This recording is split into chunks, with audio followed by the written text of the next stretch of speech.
Good evening, everybody. Tonight, for the first time, a former UC student is telling her story about what happened to her on an amusement ride at the state fair when it fell apart. Keziah Lewis was on the fireball when it snapped on the first day of the Ohio State Fair last summer. It killed her boyfriend and nearly killed her.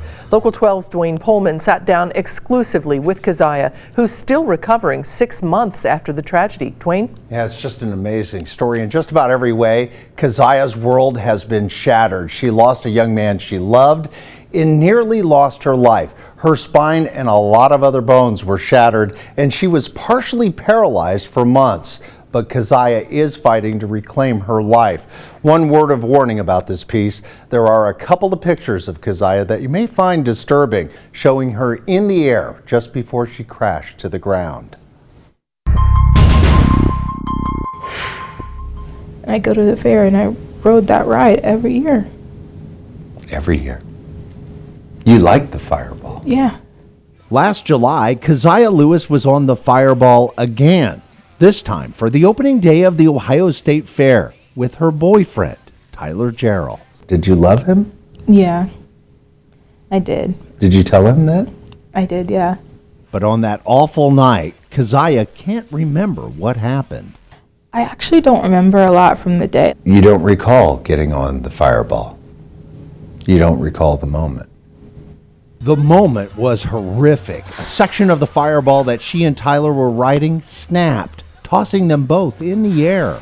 Pictures taken from a bystander's video were shown to Keziah. It kind of looked unreal, like I was watching a movie or something. That's Keziah just before she crashes to the pavement. I had to zoom in to make sure that it was me, and it just kind of scared me all over again. Was that the first time you realized how really awful this was? Yeah. What occurred? Her memory returns when she arrived at the hospital. I first woke up in the ICU. I asked, "Where's Tyler?"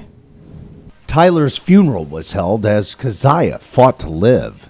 I broke my spine in 2 places. I also fractured my hip, broke my pelvis, and broke my ankle, and fractured my left shoulder.